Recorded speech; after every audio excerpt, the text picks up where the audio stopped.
Hello everyone, welcome back to another Tiller's Bourbon Challenge. Tonight, or today should I say, we are drinking Remus Single Barrel Store Pick. Looking forward to it. Alright, so on this episode of Tiller's Bourbon Challenge, we are on location again, back at the Black Warrior River. See it behind us, right there. Good view. And got me and Richard here, and we're going to try something different. We got Remus Single Barrel. And it's an ABC Select, Alabama ABC Select. It's got a lot of good information on this one. Oh, yeah. 113.2 proof, 56.6% alcohol, barrel 223, mash bills on here. It's a pretty high rye one. 60% corn, 36% rye, and 4% malted barley, or barley malt, same thing. Right. I like when it has all the information on the Yep, front. me too. It really does make a big difference. And this, like That I way you said, got to Google search it. exactly. It's all right there for you. Mm-hmm. And this is, like we said, an ABC store pick. And which, the single barrel store picks are some of my favorite. Yes.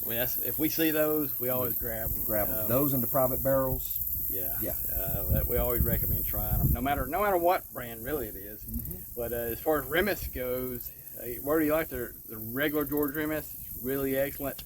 And I kind of wish I would have brought that with me so we could compare the two, but Maybe in the future. maybe in the future. But Remus, it's a long history. It is Ross and Squid Distillery, which is the one out of Indiana, and MGP. And they do their own stuff, and this is one of it right there. So this is going to be some good stuff. What proof is this again? 113.2 proof. 113. So it's pretty stout. All right, And we it's ready? going to be a fresh neck pour, so we'll fresh get at it. Hadn't opened it. I like when it had a little tab on it.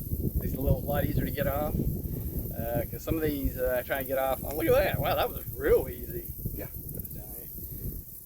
Yeah. Ooh, got a good little pop.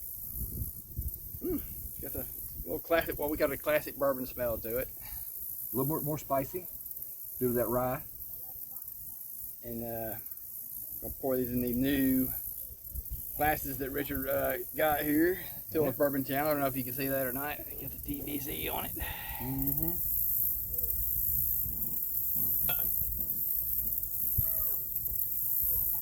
Oh yeah. Oh yeah, it smells real good. And to be a fresh neck pour, it's not overly strong ethanol wise. Right. Usually whenever you do a fresh open bottle, that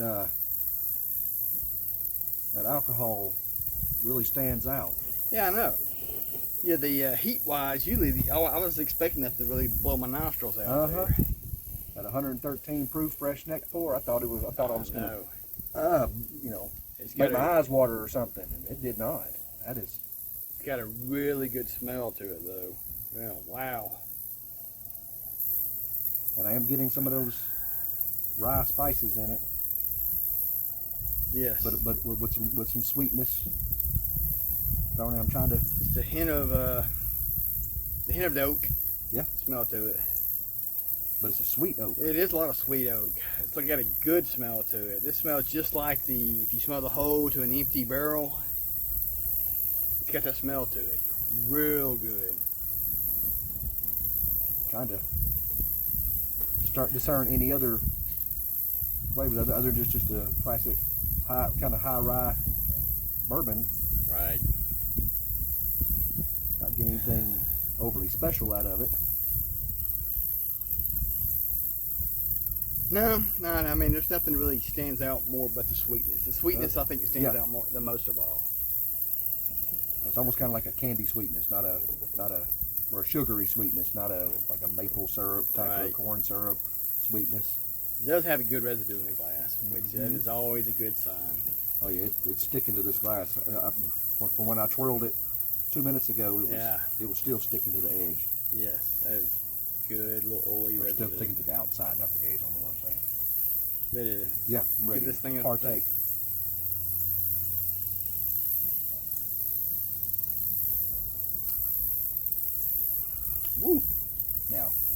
heat sure came through on the sip. Woo. Yeah, it didn't quite come through on the smell, but on the taste, right at the roof of the mouth and the palate, and going down to the neck.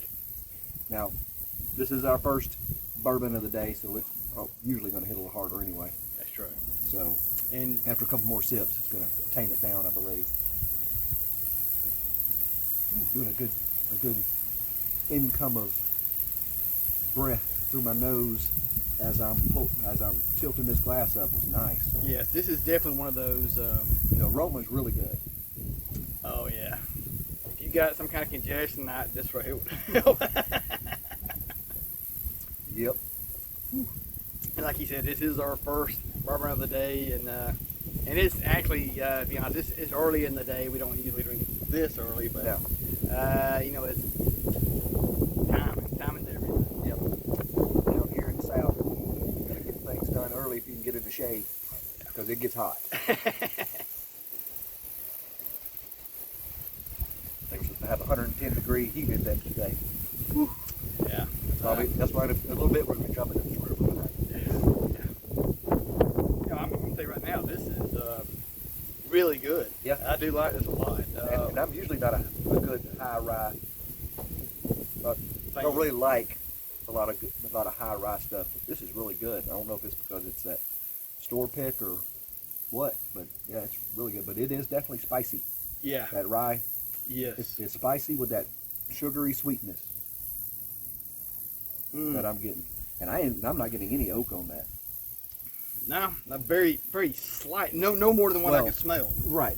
I should say I'm not getting any oak that's overpowering in any way, whether it's a sweet oak, a stringent oak, or anything. It's just so smooth. I really can't even define the oak. I'm not even sure if this is good neat like it is. I don't even think it needs ice. We can try it on ice and see. I'm gonna try it. Yeah, let's go ahead and try it and just see if it changes the flavor at all. I want to add a little bit to you. May want to add a little bit there. I drank one more than I thought I could. The bottle looks chilled. It just came from the air condition from the house, and outside. and now it's outside where it's really humid, so it's sweating a little bit. But we did not chill this bottle at all. That's just natural inside air conditioning. Yep. All right, let's throw a cube in here and see what we got. There we go. One little block of ice. Yeah, Remus, we did a short of him not too long ago, and this is a crazy thing. His daughter was, at 8 years old, was the original Dorothy in Wizard of Oz in the first silent film of it. Wow. Yeah. And that was like 1908 or 1908. something? Wow. Black and white, silent.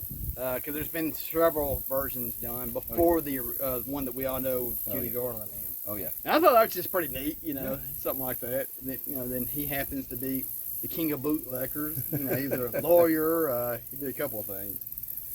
Let's see, take a sip back in time to experience the Roaring '20s. Inspired by the finest bourbon of the Prohibition era and crafted at the historic Ross and Squibb Distillery in Lawrenceburg, Indiana. A collection of unique flavor secrets. You're not really secretive, are you? You put the mash bill right on the bottle, so I can't say how secretive you are. And I will say, to be fair, any MGP product we usually like. Yes. It's very rare we don't like their stuff. And this being their own brand at Ross and Squibb makes it even better. Did you ever look up or see anything about the age on this? No. I think if I remember correctly, it's 5 to 6 years, if I'm not mistaken. Okay. I could be wrong on that. And it on tastes that. about a 5 or 6 years. Yeah, because I think if it was aged any longer, it would have too much of the oaky taste in it. Yeah. Any less, it wouldn't be quite right. This is just perfect right here. It's got more of the sweet caramel smell. Yes, I was about to say that. I'm getting some caramel now. Wow. In the smell, but it did not bring out the oak. Still, It did not. In the smell. At least in the smell, it didn't. And it did not bring it out.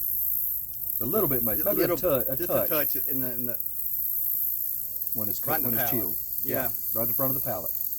But it's a good oak. You know, it's not an overwhelming. Oh, yeah. One more of this. And I don't know if it's just my particular environment right now, because it's hot and humid, but I like this old rice. I do too. Not that I didn't like it neat. No. But I really like it old rice This is at good this old moment. rice. But it may be my environment that's talking on that. But it's right. There's sometimes we put ice in certain bourbons and we kind of regret it. I'm like, okay, it's a lot better neat. this one. This tastes good either way, I would say. Yeah. Yeah. I would definitely give it a thumbs up on ice and thumbs up neat. For sure. And what on your scale, what would you rate from 1 to 10? I get it about at this moment, and it could change if we're in an air-conditioned environment. But right now, I would give it about a 7.8 neat, and about an 8.2 over ice. That sounds good. That's what I would give it. I would agree. Right around the 8 mark. You know, going up and down for both of them. Because this is a really good bourbon, and we knew it would be good. It could be in a store pick single barrel. It's definitely a solid bourbon, and I'm happy that I found me a nice rye that I like. Yeah. Because we're more the standard, bourbon or weeded bourbon people, but not really big rye fan. But this one, I can go with it for sure. Yeah, I think I could too, and I would definitely, when this bottle runs out, and if we run across another one, I would definitely grab it. I agree. So yeah, and again, to be as high as proof as it is, it does not taste. Once we put the ice on it knocked that. Well, let me go back. So when we first took a sip of it, like we said, it's early in the day, first bourbon of the day, so that it really hit hard to begin with. But after the first couple sips, it knocked it down. And with this ice in it, it does not drink 113 proof. It might drink 103, 102, 103 proof, something like that. Yeah, I was expecting it to be really strong. We've had stuff less higher proof than that, which really had that heat. It burned, but this has a nice smooth for 113. I'm really surprised by the way it. Yep, me too. Way it winds out. This is what it looks like close up, just in case. Some of you don't know. But the regular Remus, very good buy. If you find a store pick or whatnot for the Remus, pick it up. Do it, yes, because some of these where we've compared the single barrel store picks to the regular, wasn't much of a difference. I would say this is definitely better than the regular Remus, but the regular Remus is good. So don't get me wrong, don't knock that down at all. But this right here, this could be my go-to all the time. I would not be disappointed. No, having a couple of those in a night, right? Yeah. And those last two sips I just got, I for some reason got a little bit of honey on my tongue. Wow, yeah, this is very flavorful. Very flavorful, very good. Yep. Like I said, just the heat, just perfect. Wow, very smooth, very smooth. This may eventually fall into one of my top favorite bourbons right here. This is really good. I like it that much. Yeah, I'd give it a top 7 or 8. Yeah, on my list for sure up there at this moment. And we got this. I happened to buy it at one of our ABC monthly allocated. Even though this wasn't really allocated, they just happened to have it out. And I was like, grab it while I'm here. Get it. Glad I did. And all right, that's just our opinion. Try it yourself. Even though it may not be the same pick we have, but I'm sure all the single brothers play pretty good. Oh yeah. And that's all I got to say on it. All right, and then time for us to have some fun on the river today. All right, we'll see you on the next episode. Tiller's Bourbon Challenge. Remember to like, share, subscribe. Until next time. We'll see you then.